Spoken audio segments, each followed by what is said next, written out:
కానీ అదే కోర్టులకు వెళ్ళినా ఎక్కడికైనా ఎదురు దెబ్బలు ఎక్కువ అయ్యాయి కదా జగన్ గారికి. అవన్నీ చంద్రబాబుకి తేడా ఏంటంటే ప్రతిపక్ష పాత్రలో చంద్రబాబు గారు జగన్ కంటే ఎక్కువ స్ట్రాంగ్. అధికార పక్షంలో కంటే కూడా ప్రతిపక్షంలో చాలా స్ట్రాంగ్ గా వ్యవహరిస్తారు ఆయన. అదే ఇప్పుడు కనబడింది అందులో. ఇప్పుడు జగన్ ఎలాగుంటది అనేది చూడాలి. వాస్తవంగా అయితే 2014-19 మధ్యలో జగన్ పెద్దగా ప్రతిపక్ష పాత్ర భారీగా పోషించింది ఏం లేదు.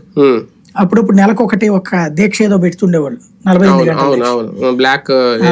తర్వాత పాదయాత్ర, అది కంప్లీట్ గా జనంలో ఉన్నాడు 3 ఏళ్ళు.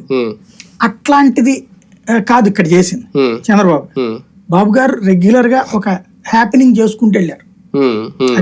వాటర్ని విశ్లేషించుకోవడంలో జగన్మోహన్ రెడ్డి గారు ఇప్పుడు సక్సెస్ అవుతున్నారని అనుకోవాలా? నిన్న వాళ్ళందరినీ పిలిచి మాట్లాడడం, మీటింగ్ పెట్టడం అంటే నిజాలు గ్రహించాలా? నాకు తెలిసి వాళ్ళందరితో మాట్లాడినప్పుడు వాళ్ళకి ఒక స్పష్టమైనటువంటి చర్చ జరగట్లా. ఇప్పుడు ఈ వీటిట్లలో ఎవరికాళ్ళు తలా ఒక కారణం చెప్తారు ఓడినప్పుడు. ఒకళ్ళేమో ఈవీఎంలు అంటాడు, ఒకడేమో బూత్లో ఏదో జరిగిపోయిందని అంటాడు. అంతే తప్పించి జగన్ దగ్గరికి వెళ్ళి అన్న మీరు చేసిన ఈ ఫార్ములా తప్పని చెప్పలేరేమో, అంత ధైర్యం ఉండదు ఎవరికి. అది ఇంతకుముందు చెప్పలేరు, ఇప్పుడు చెప్పరు.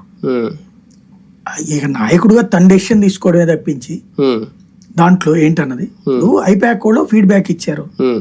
అది వ్యతిరేకత ఉందని గ్రహించబట్టినే కదా 80 సీట్లు మార్చింది.